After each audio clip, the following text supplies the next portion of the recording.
Good morning, or depending when you're watching this, good afternoon, good evening, or good night. My name's Ross, and as always told, I had a voice for radio.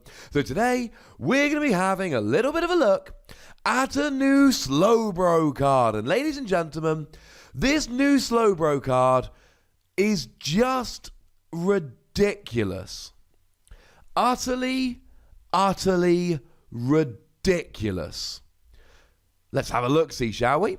If we start off having a quick look at the basics here, it is a water Pokemon. Water Pokemon is good. It means you have access to Brooklet Hill to search out your basic. It means you've got access to Aqua Patch to accelerate a bit of energy and Quagsire. We'll get more into those in a little bit. It means you're hitting weakness against Blacephalon, which is one of the best Pokemon in the game. Being a water Pokemon rocks. Weakness to grass, honestly, it's fine. The things you want to be most worried about are stuff like Delmise and Tapu Bulu, and they're getting a one-hit KO on you anyway, so don't worry your pretty little head about it.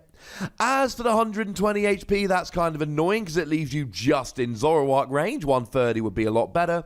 And the retreat cost of 2 is kind of annoying. So we love that it's a water Pokemon, but the other basics are frankly a little bit rubbish. But that doesn't really matter. Now, the first attack here also doesn't really matter. There's nothing terribly exciting about the first attack. 1 water energy. I should mention, of course, our translations come from the lovely David Hochmann, so big shout out to that lovely man. And the first attack here for 1 water energy. The defending Pokemon is now asleep. I mean, come on, ladies and gentlemen. It's just a little bit... It's woefully unexciting at this stage. It's a stage 1, so you can't even do this on your first turn. You've got to wait another turn, and then you get to put them to sleep. Then you add in the fact that there's so many people at the moment playing stuff like Guzma and Ace Roller that it's unlikely to stick anyway, and even if it does stick, there's still a 50% chance your opponent can wake up, and it's just uninspiring would be a phenomenal understatement.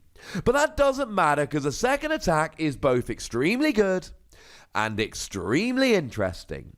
Water, 2 colorless energy, flip 3 coins. This attack does 100 damage for each heads. That is redonk. It's a really good attack. We'll dig into the numbers in a moment. Oh yeah, but if all of them are tails, you lose the game. I do not remember seeing an attack like this before. This is an attack whereby if you flip 3 tails, you lose the game. You've taken 5 prizes, your opponent's taken none. You need 1 heads to win the game. Oh no, 3 tails, you lose. Now, it's unlikely, I think, but you could be in the World Championships. You could be at the final of the World Championships. And you just need 1 heads to claim the title of world champion. You flip 3 tails. You lose.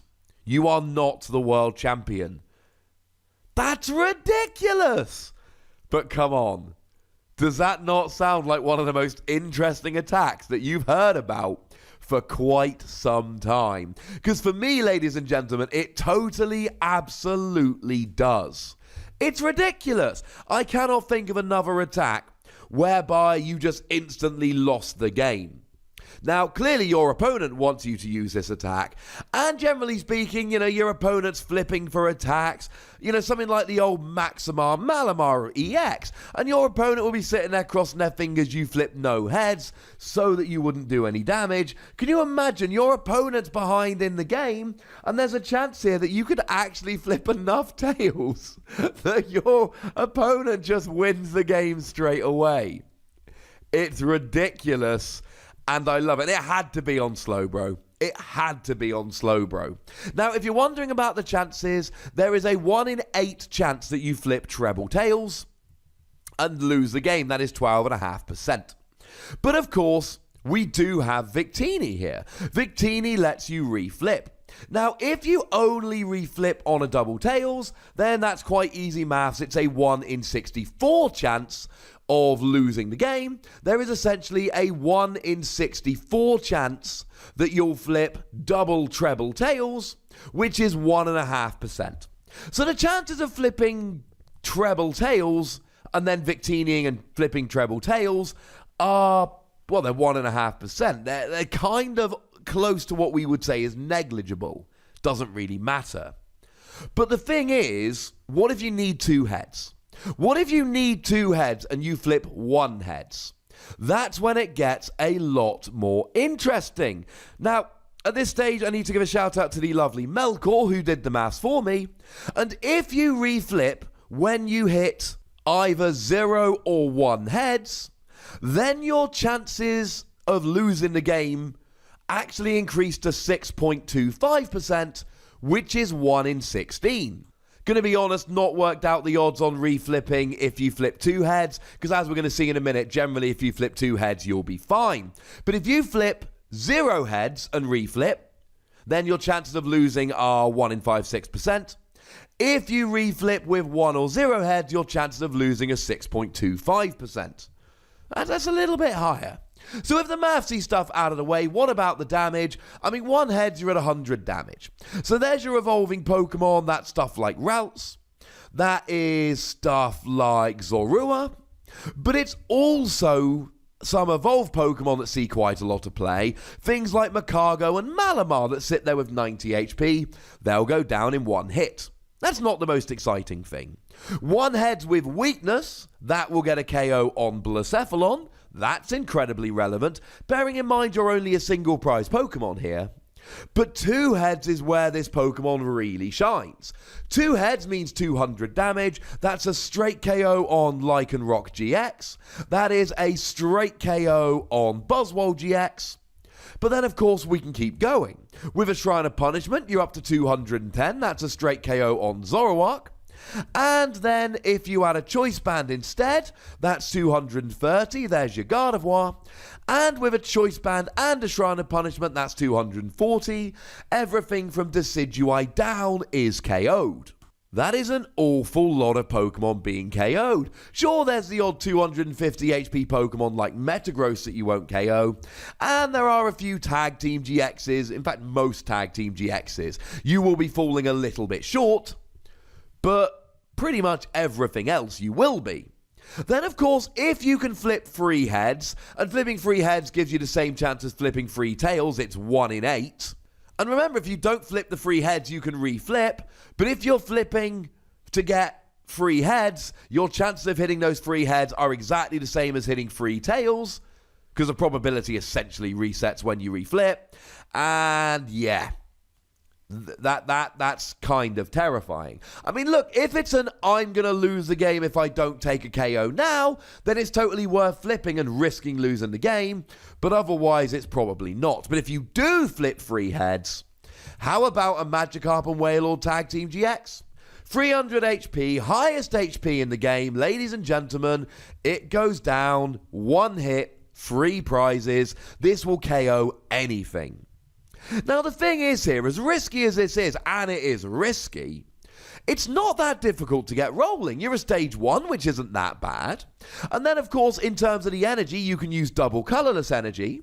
And then you can use Aqua Patch. So that's an easy way to get it going in 1 turn. Then, of course, you've got the combination of Quagsire and Naganadel. Naganadel accelerates energy to itself when it's sitting on the bench. Quagsire moves water energy from your bench to your active. So the combination of Quagsire, Naganadel, Aqua Patch, and double colorless energy really should provide here that you're not worried at all about the energy cost. The energy cost here is eminently payable, and it's on a stage 1. And let's be clear, this is a really nice attack. Most of the time, with Victini, you should be hitting 2 heads. And that's 200 damage. If it was a flat 200 damage for free energy on a stage 1 non-GX, with all of the energy acceleration options we've got, that would be a flat-out phenomenal Pokemon. Think of something like Ho-Oh that does 180 for 4 energy on a GX. This is a phenomenal amount of damage. I mean, goodness, we talked about Charizard the other day, the new one that's coming out in the Detective Pikachu set, and that does a flat 200 damage, but that does a flat 200 damage on a stage 2 for 2 fire-free colorless. This is a really good attack on a stage 1 for free energy. with copious options for getting the energy on there. But if you flip three tails, you lose the game. And bearing in mind your opponent can turn off Victini's ability using something like an Alolan Muck, and then every time you attack, you just have a 1 in 8 chance of losing the game. Which is a pain. I still love this Pokemon though. I'm giving it between 3 and 4 Wassies. We don't give half Wassies, that would be barbaric. If it didn't have the 3 tails you lose the game stipulation, it would be a really genuinely good non-GX attacker that I think could be a good deck. But if you flip 3 tails, you lose the game. I may have mentioned that, but I do feel it is important enough to bear repeating.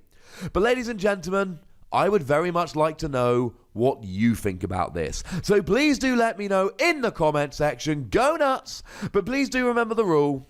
Be nice, would ya?